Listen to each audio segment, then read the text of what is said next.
Assalamualaikum warahmatullahi wabarakatuh. Balik lagi di channel Akbar JK. Teman-teman, ini ada statementnya Adian Napitupulu di acaranya Aiman Rakyat Bersuara. Ini saya suka banget nih ya sama Adian Napitupulu. Setelah Pak Jokowi itu pisah dari PDIP, ini yang baru saya sukai pernyataan ataupun statement dari Adian Napitupulu. Adian Napitupulu tidak terpancing dengan Aiman yang pertanyaannya itu menggiring supaya Adian Napitupulu ini menanggapi pernyataan dari Said Didu terkait Noel Wamanaker yang di OTT oleh KPK. Said Didu sebelumnya itu mengait-ngaitkannya dengan Pak Joko Widodo. Said Didu seperti biasa lah ya, segala sesuatu itu dikait-kaitkan dengan Pak Jokowi karena Said Didu ini memang tidak suka dengan Pak Joko Widodo. Tetapi Adian Napitupulu tidak terpancing, tidak tersulut oleh Aiman yang pertanyaannya itu gimana caranya Adian Napitupulu ini menanggapi pernyataan Said Didu ya, yang selalu mengait-ngaitkan segala sesuatu yang jelek-jelek itu dengan Pak Joko Widodo. Nah, sebelum kita ke videonya, jangan lupa like, share, dan subscribe channel Akbar JK. Tanpa lama-lama, langsung aja kita saksikan videonya berikut ini. Ada sosok yang bersejarah, karena dulu ada di sana, sekarang juga ada di pemerintahan, bukan yang pemerintahan sekarang, tapi di parlemen kalau sekarang. Bung Adian Napitupulu, Wasekjen PDI Perjuangan, betul ya? Tadi apa yang disampaikan oleh Bung Said Didu, saya perlu konfirmasi. Aman. Bukan cocok ya, begitu tadi ya. Paling cocok supaya ada tekanan politik. Pak Jokowi demikian, Pak Prabowo tidak melakukan demikian. Anda punya pendapat berbeda? Coba dialami tentang Noel, tentang Jokowi, apa tentang apa nih? Kalau kasus hukum yang digunakan transaksi politik menurut Bung Said Didu, istilahnya dicocok hidungnya untuk transaksi politik. Ada benarnya atau bukan? Sekarang tidak. ada benarnya, tapi apa yang bicara masa lalu sih itu dia. Masa lalu. Apa?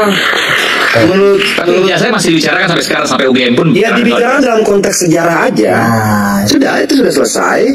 Apa kita bicara sekarang dan yang akan datang. Oke, itu. Apa? Nggak penting itu. Nggak penting lagi. Oke, jas merah. Sebagai pembelajaran boleh. Tuh, dengerin Said Didu. Wah. Tapi tidak sebagai faktor. Itu loh, salah kita tempatkan dia sebagai faktor. Dia sudah selesai. Kadang-kala kita mengulang pembelajaran, betul. Ya, kadang-kala kita mengulang-ulangnya seolah memberikan bukan bicara sosoknya, bukan. Ya, bahwa dia masih besar. Enggak, dia sudah selesai. Hari ini terkait dengan kasus di Wamanaker kita ini, sebenarnya ini sudah sempat jadi pembicaraan lama loh, Rey. Ini kasus yang serupa pernah dibicarakan oleh almarhum Munir ketika dia melakukan penelitian di Surabaya tentang biaya siluman yang 30%. Yang kemudian akan dibebankan pengusaha dengan menekan upah buruh. Salah satu faktanya sekarang ya, itu loh. Artinya kalau kemudian biaya siluman ini bisa diberantas dari yang perizinan kata Ray tadi, izin bangun pabrik, izin tenaga kerja, izin apa segala macam, semuanya diselesaikan, maka secara otomatis harusnya upah buruh bisa naik potensial 30%. Nah, ini menjawab kenapa kemudian buruh sawit di Malaysia upahnya lebih tinggi dibandingkan Indonesia. Yang ditanam sama-sama sawit, pupuknya sama, komoditinya sama, produknya sama. Kenapa di sana lebih mahal, lebih tinggi 3 juta rupiah per bulan dibanding Indonesia? Karena di sana tidak ada pemerasan terhadap pengusaha.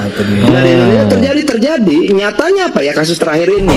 Jadi saya tidak mau berbicara tentang Noelnya, saya tidak mau berbicara tentang Jokowinya. Saya pengen bicara bahwa ini menjadi bukti.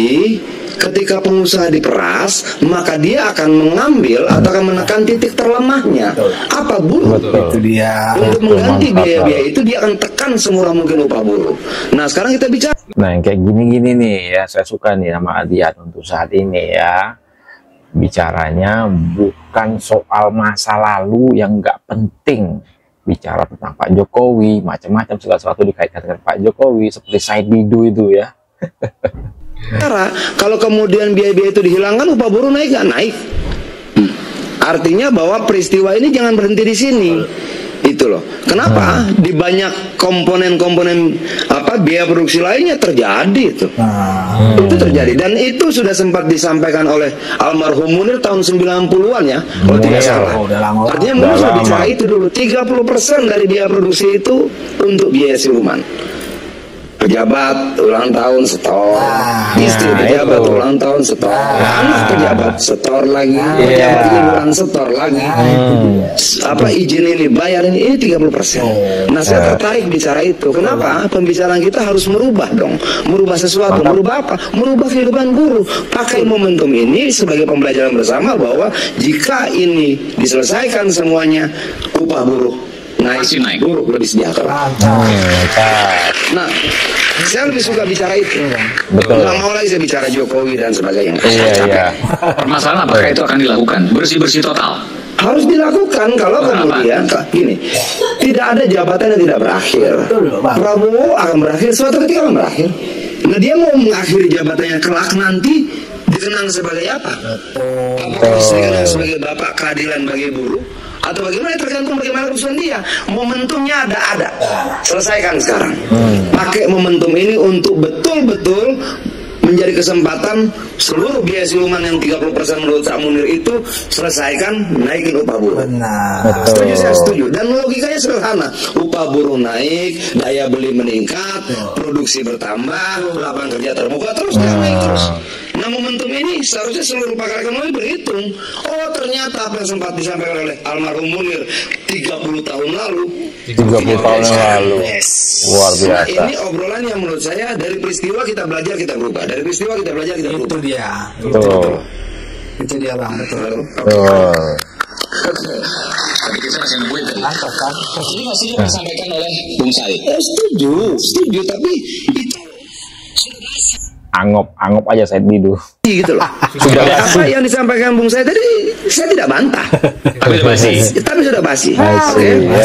Dulu saya sempat katakan kalau udah basi nggak bakal dipakai lagi dong. Ini Jokowi sudah selesai. Dia sekarang sedang berjuang agar tidak selesai. Tapi momentumnya sudah habis kok. Momentumnya sudah habis gitu loh. Apa yang terjadi sekarang adalah Pak Prabowo berupaya untuk kemudian berdiri di atas kakinya sendiri. Dukung. Saya pertanyaannya kepada Bung Adian ya. Setahun terakhir pemerintahan Pak Prabowo ini, ada nggak kelihatan langkah-langkah menuju ke arah sana? Dengan kabinet yang membengkak, di setiap menteri ada wamen, di setiap wamen itu ada seperti ini, seperti itu, macam-macam dan seterusnya. Ya itu sudah konsisten dulu bahwa prinsipnya semakin banyak media, semakin banyak yang dikeluarkan, dianya itu pasti. Tapi biarkan saja. Dia kan menampung ide dari banyak orang. Dia mencobanya sekarang, nanti kan ada evaluasi nggak? Pasti ada. Gitu. Dan kita berharap evaluasinya objektif gitu loh. Yang kemudian tidak baik buang aja, yang kemudian menjadi beban buang saja gitu. Apakah melalui mekanisme reshuffle atau apa segala macam, biarlah itu prerogatif presiden. Tapi maksud gua, saya pengen begini ya. Ini ada peristiwa nih di mana kita tersadar betul, tersentak dan terkaget-kaget bahwa yang diambil itu uang siapa? Uang rakyat. Uang buruh. Itu loh. Ini bukan mencuri dari sana, mencuri dari sini, bukan. Mencuri dari rakyat. Oke. Dan melalui tangan perusahaan. Perusahaan mau rugi? Enggak. Dia akan ganti uang itu dengan menekan upah buruh. Nah, pakai momentum ini untuk memperbaiki nasib buruh. Karena itulah jumlah terbesar rakyat kita, mau buruh pabrik, buruh tani, buruh nelayan. Nah, saya tidak mau momentum ini lewat begitu saja. Saya berharap momentum ini kita pakai sebagai pembelajaran bersama, termasuk pemerintahan Prabowo. Bagi teman-teman yang kemudian punya akses pada pemerintahan Prabowo, bicara pakai ini untuk memperbaiki nasib buruh. Ini baru betul ya, dari semenjak Pak Jokowi pisah dengan PDIP. Baru kali ini saya respect banget dengan Bung Adian Napitupulu. Nggak seperti si tukang nyinyir itu. Siapa tadi? Said Gadu, Ray Rangkuti. Dikit-dikit Pak Jokowi, dikit-dikit Pak Jokowi. Bukan bicara yang lebih produktif, ini membicarakan sesuatu yang udah nggak penting. Ya, udah nggak penting. Nah, Aiman juga ya mencoba menggiring-giring Adian Napitupulu untuk menanggapi Said Didu yang mengait-ngaitkan kasus Noel ini dengan Pak Joko Widodo. Betul-betul angop Said Didu dan Ray Rangkuti. Nah, inilah informasi yang dapat saya sampaikan. Sebelum saya jangan lupa like dan share video ini. Saya Akbar Syeka, mohon undur diri. Assalamualaikum warahmatullahi wabarakatuh. Salam sehat selalu. Bye.